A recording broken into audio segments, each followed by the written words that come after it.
Bienvenue à tous dans ce flash. Le pont de Jacquesville sera ouvert à la circulation ce matin. Pont inauguré ce matin donc par le président Alassane Ouattara. Ce nouveau pont de Jacquesville est long de plus de 600 mètres. Il a coûté plus de 20 milliards de francs CFA. Les travaux ont démarré en 2009.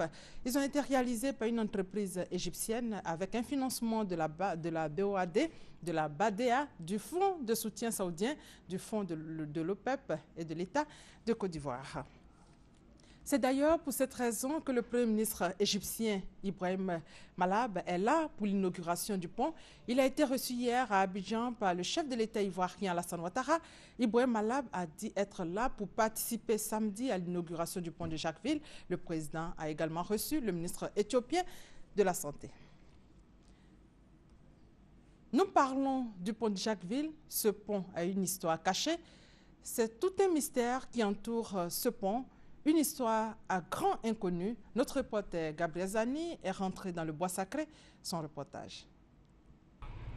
Sol ferme introuvable sous l'eau, formule mathématique juste, mais résultat faux.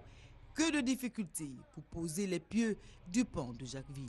Tu as pratiquement fini le forage. Au moins, tu es prêt à passer à la phase d'exécution. Tu as un éboulement. Tout ça, franchement, à un moment donné, ça a mis un doute dans la tête de tous les travailleurs ici. Une situation qui a fait douter les experts commis à l'exécution du projet. Des experts pourtant bien habitués à ce genre d'exercice. Arabe Contractor et l'agence de gestion des routes se rendent à l'évidence. Toutes les connaissances ne sont pas livresques. Ils décident de s'en remettre aux sages de la région. Nous avons rencontré les chefs de village et de terre de Grand-Jacques. Nous avons même dit que peut-être que ceux qui ont été commis pour faire le pont n'étaient pas trop à la hauteur. Mais finalement, les autorités ont insisté pour nous dire que ça ne va vraiment pas. Les initiés, à leur tour, décident d'interroger les mânes dans la forêt sacrée. Nous sommes retirés de cette forêt-là et il a été conseillé que nous repartions au pont pour cimenter l'endroit et que les techniciens qui sont venus puissent travailler.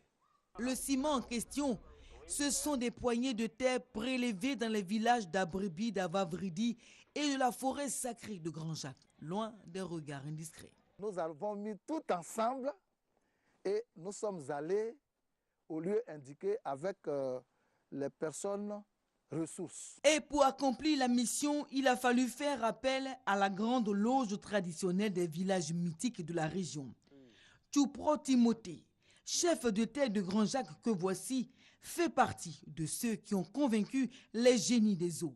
La suite des événements, on la connaît. Le pont de Jacquesville est achevé et prêt à être livré. Il est le fruit de deux expertises, une moderne et l'autre traditionnelle. Et ce pont sera livré ce matin aux populations. En bref, c'est demain dimanche que s'ouvrira le 3e congrès extraordinaire du Rassemblement des Républicains au Palais des Sports de Treichville. Le RDR lance un appel à la mobilisation.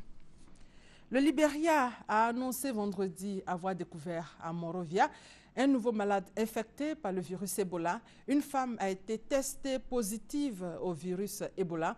C'est un nouveau cas après plus de 27 jours sans qu'on note un seul cas.